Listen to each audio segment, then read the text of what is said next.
O que as histórias têm a ver com liberdade? Por Emily Andrade.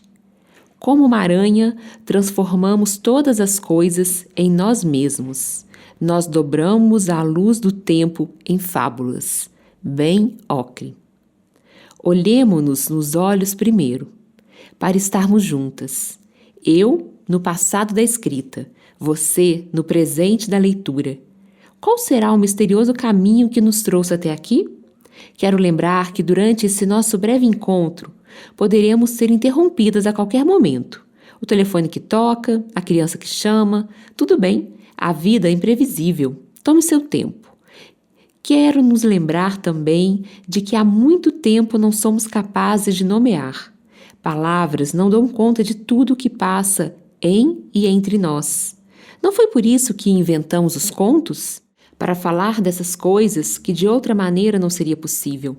Gosto de lembrar isso, para que você também possa ler não apenas as palavras, mas também os espaços vazios, ou silêncios, entre as frases, as palavras e as letras deste texto.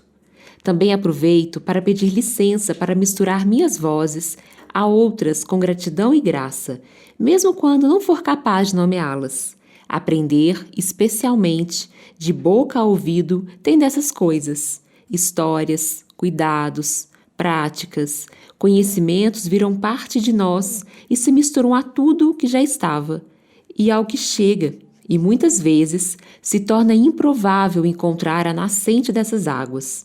De todo modo, a elas agradeço e peço licença. Tomei a tarefa de escrever um ensaio a sério, mesmo sem saber exatamente do que se tratava. Encontrei trilha na tentativa de contar e provocar as experiências que tenho vivido e pensado sobre a arte de contar histórias dentro da vida, durante a vida, melhorando a vida, indo e vindo para a arte e de volta para a vida. Seguindo esse rastro, descobri que um ensaio é uma tentativa e, para ser capaz de escrevê-lo, fui inquirindo e ignorando.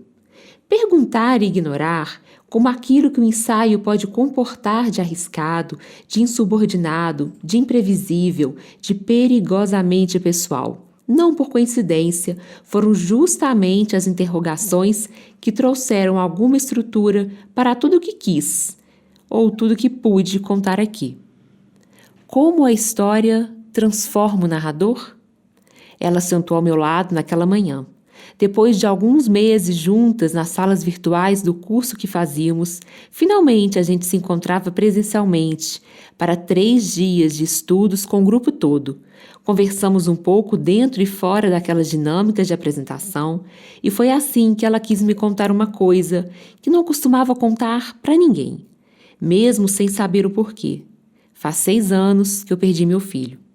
Meu corpo se confundiu com tão dolorido segredo. E, confundindo, ficou em silêncio, talvez fingindo entender o que tinha escutado. Na segunda manhã, decidi mudar de lugar, como sempre faço. Olhei pela sala e vi as carteiras cheias de cadernos e bolsas, cujos donos estavam na cozinha tomando café. Busquei uma cadeira livre, coloquei minha bolsa no apoio e sentei. Não demorou muito para ela aparecer. Não acredito que você está sentada aqui do meu lado de novo. Nós rimos. Na terceira e derradeira manhã, busquei assento na terceira parede da sala. De novo, procurei uma carteira sem mochila ou pasta. De novo, todos conversando, tomando café na cozinha. Dessa vez, não deu tempo nem de sentar. Ela apareceu dizendo, "Não estou acreditando."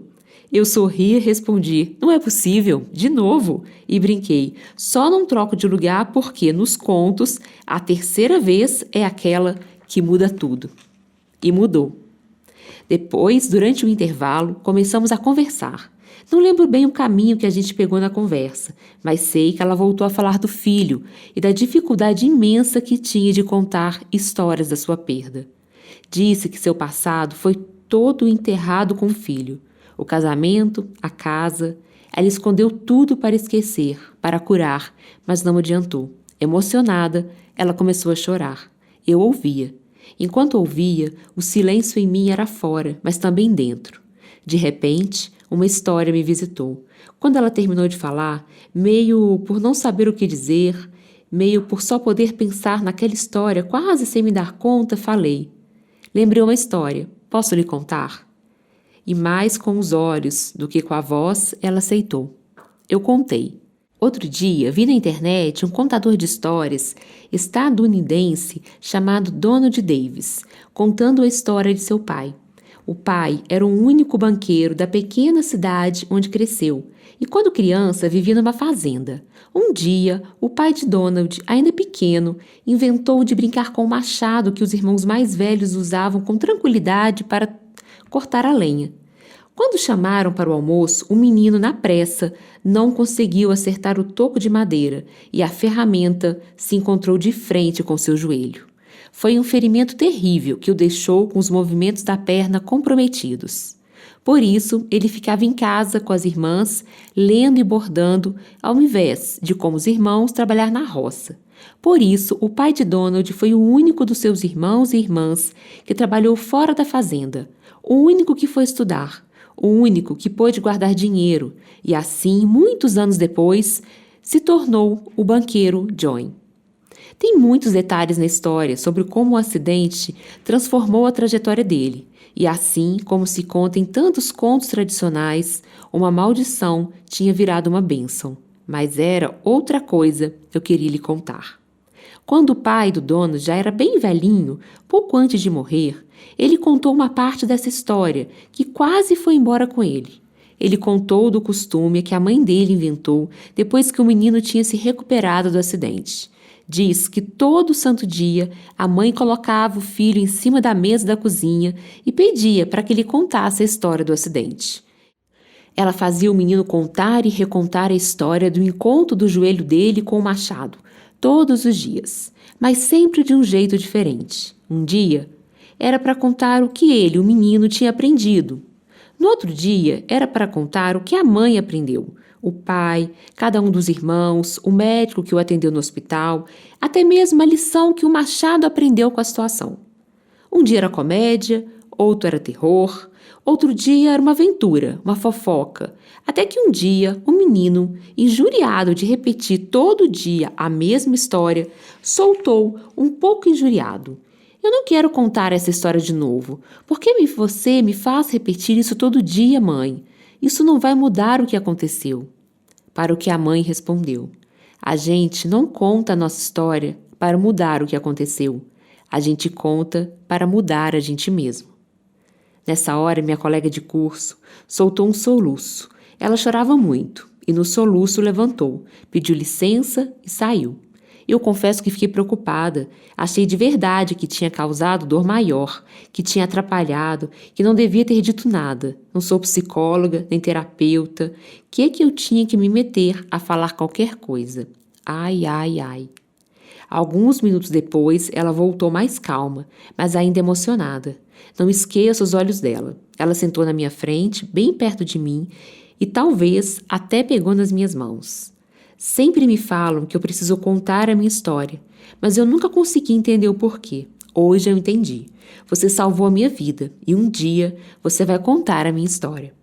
Depois de dizer isso, me abraçou, e ainda chorando, e enquanto me abraçava, repetia: vou contar a minha história, vou contar a minha história.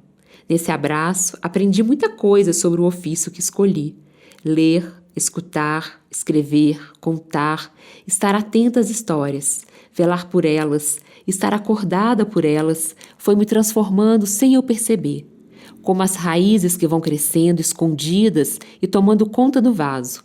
Desde aquele dia, aprendi no corpo que não é só no palco que vive a contadora de histórias que sou. Foi um amalgamento tão profundo entre quem eu sou e o meu ofício que eu poderia chamar esse encontro de uma iniciação. Naquele dia, ao final do abraço, ela me disse: um dia você vai contar a minha história. E eu contei. O que as histórias podem fazer por nós? O teatrólogo argentino Jorge Dubat nomeia o conjunto de manifestações artísticas habitado pela arte de contar histórias, pelo teatro, pela dança e outras, como as artes conviviais.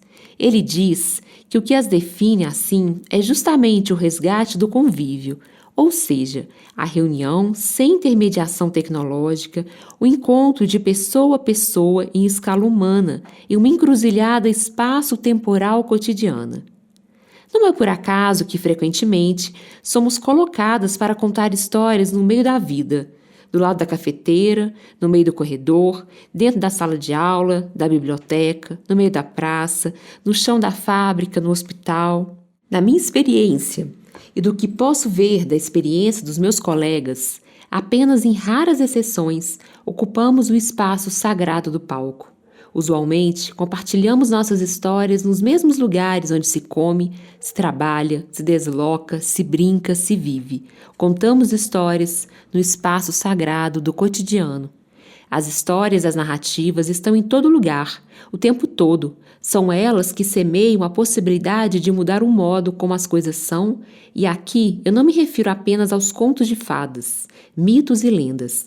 O Jornal das 9 também conta histórias, e propaganda de margarinas, o presidente da República, a sua filha, você mesma se conta histórias o tempo todo, histórias sobre quem você é, sobre como o mundo funciona, sobre o seu trabalho, sobre o que é possível e o que não é possível. Tornar visível essas histórias invisíveis do cotidiano é o que torna possível a escolha.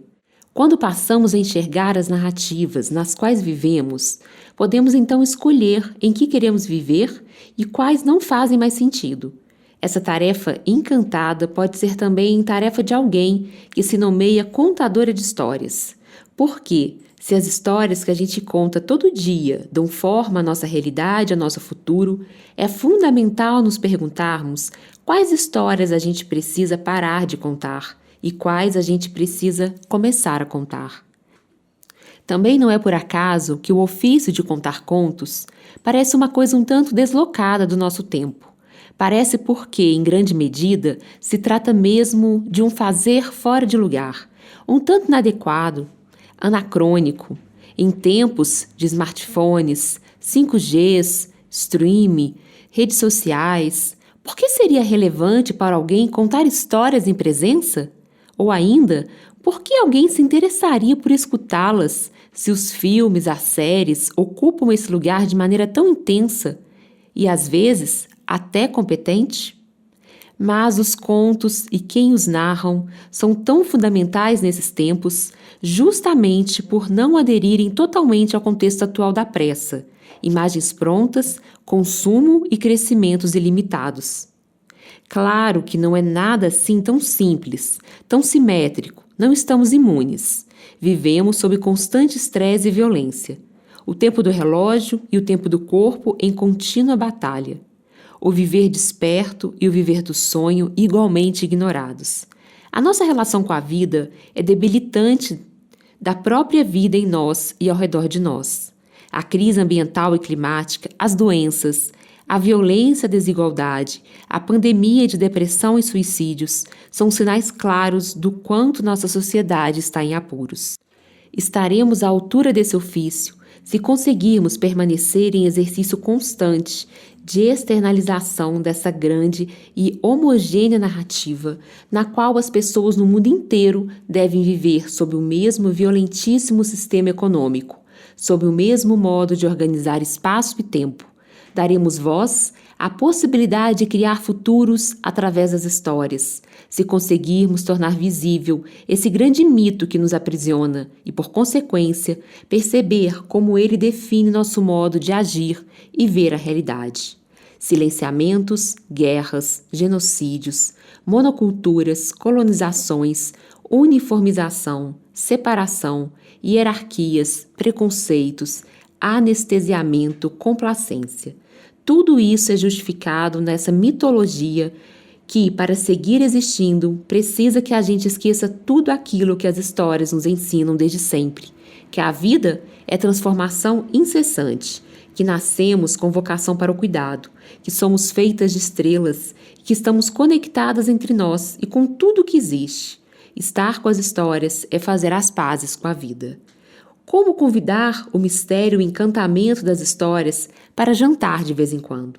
Entenda o encontro ao redor de uma história como um ritual. Nele é possível evocar um estado de total atenção, tanto do que se passa em nós, as memórias que despertam, as sensações, as imagens, as relações, quanto fora de nós, a voz, os gestos, as intenções de quem narra, o que acontece no espaço onde se está, o enredo da história. A resposta imaginativa se torna mais e mais vivida. Os ouvintes participam de uma consciência intensificada do evento.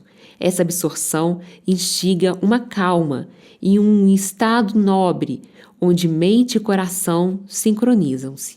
Conta Laura Simpes. E completa. Se trata de dissolver as fronteiras entre dentro e fora. Por evocar corpo e mente no presente, um breve instante durante uma história pode ser um pequeno ato de resistência narrativa hegemônica que nos separa de nós, daqueles que chamamos de outros, da natureza. Encontrei nas palavras precisas de Martin Buber uma maneira bonita de dizer essa restauração de si, que o sopro das palavras narradas oralmente pode evocar. Ele diz: e, todavia, não era o relato dos tempos e lugares distantes que a história contava, mas sob o toque de suas palavras, a melodia secreta de cada pessoa era despertada, a melodia em ruínas que era dada como morta, e cada um recebia a mensagem de sua vida dispersa, de que ela ainda estava lá e esperava ansiosa por aquela pessoa. O território mítico que nos sustenta está se desmanchando junto com todas as instituições que foram construídas sobre ele. Por isso, temos essa sensação constante de não saber de onde viemos nem para onde vamos. Com frequência também não sabemos o porquê de fazermos isso ou aquilo, de vivermos do modo que vivemos. Em momentos assim, de maior caos, de significados esvaziados, é que mais precisamos das narrativas, mais precisamos desse sentido mítico, desse instinto de história. Thomas Berry traduz com precisão o processo que precisamos empreender nessa transição entre narrativas. Ele diz que, se um certo povo conta histórias que não servem mais, então esse povo precisa voltar e sonhar outras histórias. Histórias que não servem mais são histórias que nos afastam e nos separam da vida, do sonho, da natureza, enfim, de nós, como já foi dito. Repito, escutar uma história, pelo menos por alguns minutos, nos salva da ausência de nós. Mas, e para a vida cotidiana, para as questões mais íntimas e para as mais amplas e coletivas, como sonhar outras histórias? Como fazemos para escolher de novo as narrativas que sustentam nossas existências? É no profundo do dentro e no invisível de fora que poderemos ter alguma chance de encontrar juntas outra mitologia. As histórias ancestrais e a natureza nos dão pistas. Michael Meade as nomeia como as duas naturezas que dão contornos à realidade, a natureza física e a natureza mítica. Os seres humanos existem nesses dois campos. É por isso que os povos com mitologias diferentes constroem e vivem em mundos diferentes. O nosso mundo hipervaloriza aquilo que pode ser medido, entendido, recortado, o que é literal. Desaprendemos a ler metáforas, paramos de nos relacionar com o simbólico, nos desconectamos dos ritmos e dos processos naturais. Paramos de nos encantarmos com as histórias, particularmente com as nossas próprias. Lembro-me do poema que Carlos Drummond de Andrade publicou para Guimarães Rosa depois de sua morte, indagando se João era ele mesmo. A parte da gente, servindo de ponte entre o sub e o sobre, que se arcabuzeiam diante do princípio que se entrelaçam para a melhor guerra, para a maior festa. Penso que as histórias são isso, a parte da gente que é imemorial e que serve de ponte, pontes de nós para outros nós, que somos e que podemos nos tornar. Pontes para outros modos, outras vidas, outros mundos, pontes que instauram possibilidades. Pontes entrelaçadas no movimento espaço-tempo, atrás e à frente, tudo e sobretudo, e tudo produzindo assim uma vida alerta e feita. Para melhor guerra e maior festa. Sim, somos feitos para isso. Não importa quando e onde nascemos. A vida sempre demandará de nós força e coragem e, ao mesmo tempo, oferecerá contentamento e gozo. Somos seres capazes de dançar a própria dor. As histórias sabem disso, justamente porque nasceram desse gozo e dessa dor. Os mitos, fábulas, contos populares e afins nos ensinam desde sempre como viver melhor, porque nasceram da experiência humana em todas as suas dimensões. Elas são a nossa herança e não foram feitas apenas para serem lidas ou ouvidas. Elas também nos foram dadas para que nós dessemos sentido a elas, as ampliássemos e que as vivêssemos. Não se trata de uma relação didática ou interpretativa, aquela em que buscamos explicar o que as histórias querem dizer, mas sim de uma relação meditativa na qual deixamos a história agir em nós. O que sugiro, então, é despertarmos o nosso instinto de história, a partir das nossas ações cotidianas e aparentemente desimportantes ou até mesmo inúteis. Num primeiro momento, pode parecer coisa difícil. Por isso, comecemos pelos contos que herdamos da oralidade humana, aqueles que não têm autoria definida. Leia em silêncio, em voz alta, para alguém, frequente e valorize o trabalho de artistas contadores de histórias. Se arrisca a contar algum conto curtinho para suas crianças, suas amigas, na mesa de almoço de domingo em família. Assim como quem não quer nada, como quem conta da semana que passou. A partir daí, podemos prestar atenção nas histórias pessoais ao nosso redor, cuidar da nossa própria, escrever um diário, um semanário, um mensário, escrever cartas para si, para seus medos e suas dores, para suas alegrias também. Olhar suas fotos e conversar com você nelas, fazer perguntas, desenhar um ou vários mapas da sua trajetória passada e futura, reencantar-se consigo mesmo. Então, querer saber, escutar mais e melhor as histórias das pessoas que conhece e das que não conhece. Visitar suas infâncias, suas belezas, seus temores. Procurar algum acento parecido com o seu. Podemos passar a observar com mais atenção as narrativas em que a mídia, o mercado, a política nos propõem acreditar todo dia, comparar o modo de narrar de diferentes canais e fontes, perceber como eles influenciam seu jeito de ser e estar no mundo, observar seus defeitos, desligar a TV e a internet para ver como é viver sem uma avalanche diária de imagens e narrativas, treinar a escuta das histórias invisíveis que conectam os acontecimentos, as opiniões, os diferentes grupos, as diferentes vozes, prestar atenção nas coisas que adquire e com as quais você convive há algum tempo, perguntar-se de onde elas vêm, quem as fez, como, seu alimento vem de onde, seus dejetos vão para onde. Lembrar que tudo tem um passado, um presente e um futuro, e assim revelar aos poucos as histórias de tudo que compõe a vida ao seu redor. Trata-se de aprender a escutar as pessoas e as coisas que nos cercam, escutar a natureza, o ambiente, o entre, escutar-se a si mesma vivendo, amando, trabalhando, contando histórias. Escutar-se escutando. Trata-se de se tornar artista, autora da própria existência, de provocar a vida a viver, reencantando-a não apenas no sentido de dar-lhe ares de obra de arte com suas sínteses, símbolos, ritmos e belezas, mas também no sentido de retomar sua integridade com tudo que é, que foi e que será.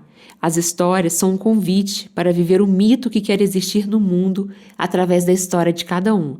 Esse é um processo poético, mas também político, porque desafia esse mundo que quer domesticar a vida e que insiste em tentar nos proibir de imaginar e construir modos de vida realmente livres. Encerro esse ensaio retomando a Montaigne, ao lembrar que essa escrita foi inspirada pelo modo como ele se propôs a escrever a si mesmo em seus ensaios. Foi uma tentativa de revelar alguns dos caminhos pelos quais o pensar sobre minha prática me levou. Por isso digo, este ensaio não é a minha doutrina, é o meu estudo. É um exercício de observar meu caminho no mundo. Sou eu mesma em movimento. Revelar assim minhas intenções me pareceu conveniente nesse caso, porque esse convite à autoria de nós mesmas, ao mesmo tempo, que transformamos nosso agir no mundo, me parece, é o convite fundamental que as histórias nos fazem incansavelmente há tanto tempo.